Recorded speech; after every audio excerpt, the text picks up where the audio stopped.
അപ്പം നമ്മുടെ നാട്ടിലെ ഗ്രാമപ്രദേശം എന്ന് പറയുമ്പോൾ ശരിക്കും ഭയങ്കരമായിട്ടുള്ള പഴയ ടൈപ്പ് വീടുകളൊക്കെ കുറവാണ്. കുറേയൊക്കെ ഇങ്ങനെ വാർത്ത വീടുകളുണ്ട്, ഓടിട്ട വീടുകളുണ്ട്, ഓല വീടുകളുണ്ട്, അങ്ങനെയൊക്കെ ഉണ്ട്.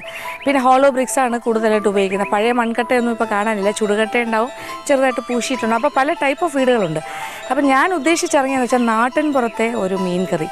അപ്പോൾ ഈ ഭയങ്കര വ്യത്യാസമാണ്. ഇപ്പോൾ കേരളത്തിൽ തന്നെ ട്രിവാൻഡ്രം മുതൽ കാസർഗോഡ് വരെ പോവുകയാണെങ്കിൽ ഇപ്പോൾ ട്രിവാൻഡ്രത്തൊരു തരം മീൻ കറി, പിന്നെ കോട്ടയത്ത് ചെന്നാൽ കുടംപുളിയിട്ട മീൻ കറി, പിന്നെ അത് തൃശ്ശൂർ ചെന്നാൽ വേറൊരു തരം മീൻ കറി. അപ്പോൾ ഓരോ സ്ഥലത്തും റീജിയണൽ സ്പെഷ്യാലിറ്റീസ് ഉണ്ട്. അപ്പോൾ ട്രിവാൻഡ്രംകാരുടെ പക്ക സ്റ്റൈൽ മീൻ കറി എന്ന് പറയുമ്പോൾ നാട്ടിൻ പുറങ്ങളിലൊക്കെ ഇപ്പോഴും അങ്ങനെ തന്നെയാണ് ഉണ്ടാക്കുന്നത്.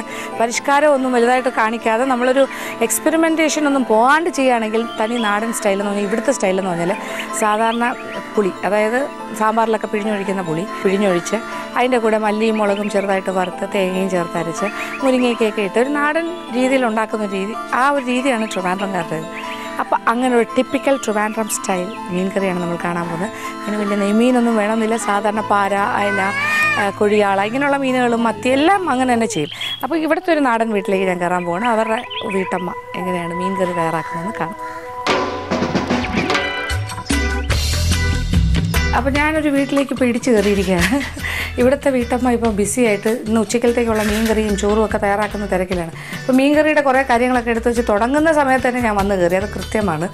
അപ്പോൾ ഇന്ന് ഇവിടെ കിട്ടിയിരിക്കുന്നത്, ഇന്ന് സന്ധ്യ എന്താ മീൻ? ഇന്ന് ഇവിടുത്തെ ഇതാണ് സന്ധ്യയാണിത്. പാരയാണ് ഇന്ന് മീൻ കിട്ടിയിരിക്കുന്നത്. ഒരു എത്ര പാരയുണ്ടത്? 5. ഒരു 5 പാര കട്ട് ചെയ്ത് വെച്ചിട്ടുണ്ട്. അപ്പോൾ ഇതിനാവശ്യമുള്ള തേങ്ങ ഏകദേശം ഒരു മുറി തേങ്ങ ചിരകിയത്, ഒരു 2 ടേബിൾ സ്പൂണോളം പിരിയൻ മുളകിൻ്റെ പൊടി, ഏതാണ്ട് ഒരു 1.5 ടേബിൾ സ്പൂൺ മല്ലിപ്പൊടി, പിന്നെ ഉപ്പ്, ഒരു 4-5 അല്ലി ചെറിയ ഉള്ളി, മഞ്ഞൾപ്പൊടി ഒരു 1/2 ടീസ്പൂണോളം, പിന്നെ വാളൻ പുളി ഒരു ചെറിയ ഉണ്ട അത് ചേർക്കും. അല്ല, പിഴിഞ്ഞാണോ ഒഴിക്കുന്നത്, അരച്ചാണോ ചേർക്കുന്നത്? അരച്ചാണ് ചേർക്കുന്നത്. ഇത് ഇത്രയും വേണ്ട, ഇതിൻ്റെ കുറച്ച് ഒരു ചെറിയൊരു നെല്ലിക്ക വലുപ്പത്തിൽ ചേർക്കും. പിന്നെ ഉലുവാപ്പൊടി ഒരു 1/4 ടീസ്പൂണോളം ചേർക്കും. പിന്നെ ഇതിൽ ചേർക്കുന്നതെന്ന് പറയുന്നത് മുരിങ്ങയ്ക്ക, അല്ലേ, മുരിങ്ങയ്ക്ക, പച്ചമുളക്, തൊണ്ടൻ മുളകൊക്കെ ഈ ഭാഗത്തൊക്കെ വളരെ പ്രധാനമാണ്. തൊണ്ടൻ മുളക്, കറിവേപ്പില, ഇതെല്ലാം കൂടി. അപ്പോൾ ഇതെല്ലാം കൂടി ചേർത്തിട്ടൊന്ന് അരയ്ക്കും. മല്ലിപ്പൊടി മുളക് പൊടി ഒന്ന് ചെറുതായിട്ടൊന്ന് ചൂടാക്കിയിട്ട്, അതായത് വറുത്ത മല്ലിപ്പൊടി മുളക് പൊടിയാണ്. പച്ചമുളകും പച്ചമല്ലിയും ഒന്ന് വറുത്ത് ചേർത്താലും നല്ലതാണ് ഇപ്പോൾ, പക്ഷേ എളുപ്പത്തിന് വേണ്ടി എല്ലാവരും മുളക് പൊടി ആശ്രയിക്കുന്നു. പിന്നെ തേങ്ങ പച്ചയ്ക്കാണ് അരയ്ക്കുന്നത്. പിന്നെ അതിൻ്റെ കൂടെ എല്ലാം കൂടി പുളി ചേർത്ത് അരച്ച്, ഉള്ളിയും എല്ലാം കൂടി അരച്ച് അരപ്പ്, കറിവേപ്പിലയും കൂടെ ചേർത്ത് അരച്ചിട്ടുണ്ട്, ചതച്ചെടുത്തിട്ടുണ്ട്. ആവശ്യത്തിന് വെള്ളം ഒഴിച്ചു. ഇനി മീനിൻ്റെ കഷ്ണങ്ങൾ.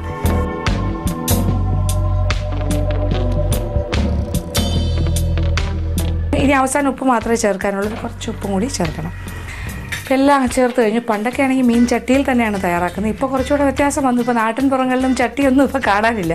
ഇപ്പോൾ സന്ധ്യയും ചട്ടിയിലൊന്നും അല്ല ഉണ്ടാക്കുന്നത്, ഗ്യാസിലാണ് കുക്ക് ചെയ്യുന്നത്, പിന്നെ സ്റ്റീലിൻ്റെ പാത്രത്തിലാണ്. അപ്പോൾ ശരിക്കും തനതായ പഴയ സ്റ്റൈലാണെങ്കിൽ ട്രിവാൻഡ്രം സ്റ്റൈലൊക്കെ ചട്ടിയിലൊക്കെ ഉണ്ടാക്കുന്നു, മൺചട്ടിയിൽ.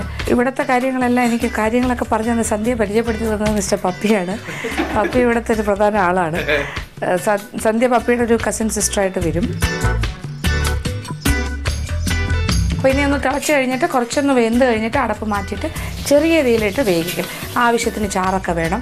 കഷ്ണങ്ങളെല്ലാം അരപ്പ് നന്നായിട്ട് ഉപ്പും പുളിയും മുളകും എല്ലാം പിടിച്ച് ഇത് നല്ല കപ്പയുടെ കൂടെയൊക്കെയാണ് കഴിക്കുന്നത്. ഇവിടെ എല്ലാ വീടുകളിലും എല്ലാവർക്കും, എനിക്ക് തോന്നുന്നു ട്രിവാൻഡ്രംകാർക്കെല്ലാം കപ്പ വളരെ ഇമ്പോർട്ടൻ്റ് ആണ്. ചോറെന്നുള്ളതിനെ പോലെ തന്നെ ചോറിന് ഇച്ചിരി ഒരു 2 തവി ചോറ് വയ്ക്കുകയാണെങ്കിൽ 2 തവി കപ്പയും ഉണ്ടാവും.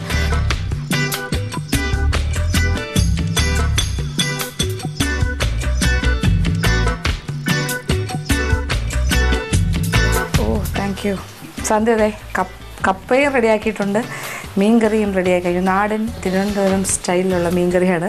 സന്ധ്യയുടെ ഹസ്ബൻഡ് ജോലി സ്ഥലത്ത് എത്തിക്കഴിഞ്ഞു. അപ്പോൾ ഇനി ഇവിടെ ഇപ്പോൾ ഊണിൻ്റെ തിരക്കും കാര്യങ്ങളും. എന്തായാലും എനിക്ക് കപ്പയും മീൻ കറിയൊക്കെ റെഡിയാക്കി തന്നിരിക്കുകയാണ്. ടേസ്റ്റ് ചെയ്യാം.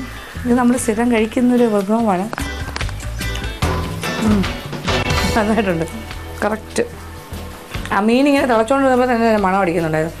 നമുക്ക് ശരിക്കും അറിയാൻ സാധിക്കും. ഇപ്പോൾ തിരുവനന്തപുരംകാർക്ക് ശരിക്കും ഈ ഒരു ട്രിവാൻഡ്രം സ്റ്റൈൽ മീൻ കറി ആ മണം കേൾക്കുമ്പോൾ തന്നെ അറിയാമല്ലോ, ഞാൻ ട്രിവാൻഡ്രംകാരിയാണെന്നുള്ള കാര്യം അറിയാമല്ലോ. അപ്പോൾ അങ്ങനെ സന്ധ്യയുടെ വീട്ടിൽ നിന്ന് നല്ല ഒന്നാന്തരം മീൻ കറിയും കപ്പയൊക്കെ കഴിച്ച് സന്തോഷമായിട്ട് ഞാൻ പോവാണ്. ഇനിയും യാത്ര തുടരണം. ഞാൻ പൊന്മുടിയിലേക്കുള്ള റൂട്ടിലാണ്. ആ യാത്രയാണ്. ബാക്കി വിശേഷങ്ങളൊക്കെ നാളെ. അതുവരെ